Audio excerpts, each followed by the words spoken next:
America ने कहा था कि वो ईरान के बंदरगाहों के पास जहाजों पर नौसैनिक रोक यानी ब्लॉकेड लगाएगा, लेकिन इसके बावजूद कुछ जहाज ईरान के बंदरगाहों से निकलकर महफूज तरीके से, सुरक्षित तरीके से आगे बढ़ गए। कम से कम 2 जहाज ईरान के बंदरगाहों से निकलकर होर्मुज स्ट्रेट यानी समुद्र का रास्ता पार कर गए। ये आपको शुरुआती रिपोर्ट दे रहे हैं, उसके बाद और जहाजों के गुजरने की भी खबर है। दोस्तों, आप देख रहे हैं न्यूज़ 18 का सोशल मीडिया प्लेटफॉर्म। मैं हूं आपका मेजबान विशाल आजम।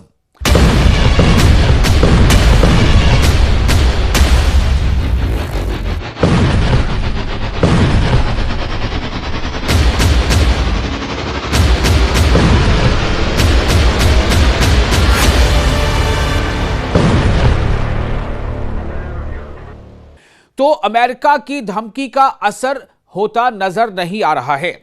अमेरिका ने जो ब्लॉकेट लगाया था उसके बावजूद ईरानी जहाज, खासतौर से ईरानी जहाज भी ईरान के पोर्ट से निकले, आगे बढ़े। आपको बताता हूं कौन कौन से जहाज। इनमें से एक जहाज थे जिसका नाम था क्रिस्टियाना, जो ईरान में मक्का यानी कॉर्न उतारने के बाद आगे बढ़ गया। दूसरा जहाज एल्पिस था जो मेथनॉल लेकर ईरान से निकला और वो भी इस रास्ते से गुजर गया। इसके अलावा कुछ और जहाज भी इस रास्ते का इस्तेमाल करते देखे गए। अमेरिका की सेना ने धमकी दी थी कि ईरान के बंदरगाहों में आने जाने वाले हर देश के जहाजों को रोका जाएगा, लेकिन अभी तक कुछ जहाज फिर भी निकलने में कामयाब रहे हैं। एक चीनी जहाज रिच स्टारी भी इस रास्ते से गुजर गया। जो माहिरीन हैं उनका कहना है कि इस इलाके में जहाजों की लोकेशन ट्रैक करना मुश्किल हो रहा है क्योंकि सिग्नल में गड़बड़ी की जा रही है।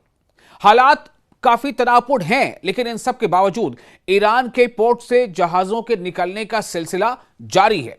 हां, इसमें कुछ कमी की बात सामने आई है, लेकिन उसके बावजूद जहाज जा रहे हैं, आ रहे हैं। ईरान और अमेरिका के बीच तनाव बढ़ा हुआ है। ईरान ने भी जहाजों के आने जाने पर कुछ पाबंदियां लगाई हैं।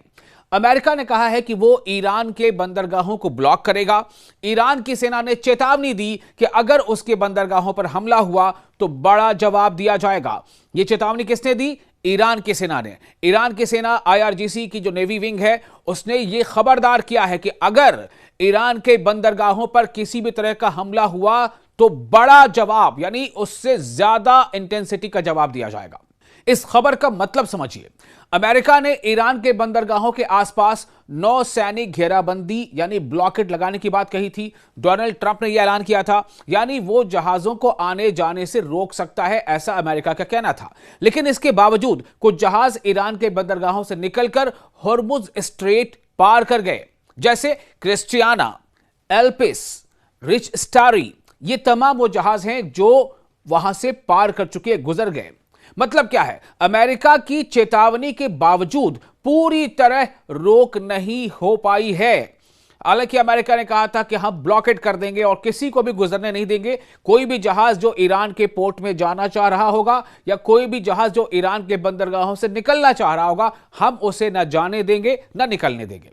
जैसा हमने आपको पहले भी बताया था कि स्ट्रेट ऑफ हॉर्मुज एक बहुत छोटा लेकिन बेहद अहम समुद्री रास्ता है। दुनिया का लगभग 20% तेल इसी रास्ते से गुजरता है, कच्चा तेल। और उसी कच्चे रास्ते से बाद में जाके उसी कच्चे तेल से अलग अलग देशों में जब वो कच्चा तेल पहुंचता है, उसके बाद उससे उसकी रिफाइनरी होती है, कई लेवल पर उसकी फिल्टरिंग होती है, उसमें से डीजल निकलता है, पेट्रोल निकलता है, नेचुरल गैस निकलता है, LPG निकलता है। तो अगर ये रास्ता बंद हो जाए तो तेल की कीमतें तेजी से बढ़ सकती हैं, जैसा कि बढ़ भी रही है। पूरी दुनिया की अर्थव्यवस्था पर इसका असर पड़ सकता है, पड़ भी रहा है। तो अब बात यह है कि आखिर किन वजहों से यह हुआ, इस तनाव का बैकग्राउंड क्या है? अमेरिका वर्सेस ईरान तनाव कैसे पैदा हुआ? कई सालों से दोनों देशों के रिश्ते खराब हैं। अमेरिका ईरान पर इल्जाम लगाता है कि वो इलाके में अस्थिरता फैलाता है। किसका इल्जाम है? अमेरिका का। किस पर? ईरान पर। ईरान कहता है कि अमेरिका और उसके सहयोगी जैसे कि इस्राइल उस पर दबाव डाल रहे हैं। हाल का संघर्ष क्या है? हाल ही में अमेरिका और इस्राइल से जुड़े हमलों के बाद तनाव और बढ़ गए। लगभग 40 दिन तक संघर्ष यानी कि एग्रेशन अमेरिका और इसराइल जो है वो ईरान पर हमले करते रहे और ईरान जवाबी हमला करता रहा। जवाबी हमले में ईरान ने इसराइल के हाइफा, तेल अवीव, यरूशलेम जैसे शहरों पर, बैत शमस जैसे शहरों पर मिसाइलें दागी और लगभग तेल अवीव को तो लोग कहते हैं कि लगभग आधा तेल अवीव खंडर हो चुका है। वहीं दूसरी तरफ ईरान ने जवाबी हमला किया अमेरिकी बेसिस पर जो कि अरब मुल्कों में हैं, चाहे वो सऊदी अरब में हो, कतर में हो, बहरीन में हो, यूएई में हो या जॉर्डन में हो या कुवैत में हो।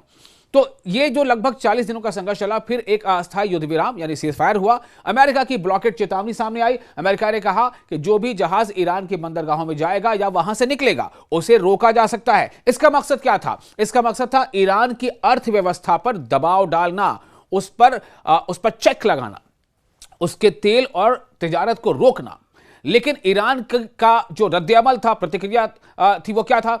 ईरान ने भी जवाब में कहा कि जहाजों की आवाजाही पर कुछ पाबंदियां लगाई, चेतावनी दी कि अगर उसके बंदरगाहों या जहाजों पर हमला हुआ तो बड़ा जवाब दिया जाएगा। ईरान की सेना जो IRGC है यानी इस्लामिक रिवॉल्यूशनरी गार्ड कॉर्प्स, उसने कहा कि अगर विदेशी सैन्य जहाज इस क्षेत्र में आए तो संघर्ष फिर शुरू हो सकता है। तो कुल मिलाकर यह कहा जा सकता है कि अमेरिका ने ईरान के समुद्री रास्तों को रोकने की कोशिश की है, लेकिन अभी भी कुछ जहाज निकल रहे हैं। इससे साफ है कि स्थिति पूरी तरह नियंत्रण में नहीं है और क्षेत्र में तनाव बहुत ज्यादा है और चीन खासतौर से इसे बहुत सख्ती से काउंटर कर रहा है। चीन का जो बयान आया है कि यह जंगल राज जैसा हाल नहीं होना चाहिए। तो आगे चलकर दुनिया की अर्थव्यवस्था पर किस तरह का असर पड़ेगा? हालांकि अब इशारा यह भी मिल रहा है कि अमेरिका यानी डोनाल्ड ट्रंप कह रहे हैं कि बातचीत का अगला दौर भी शुरू जल्द हो सकता है।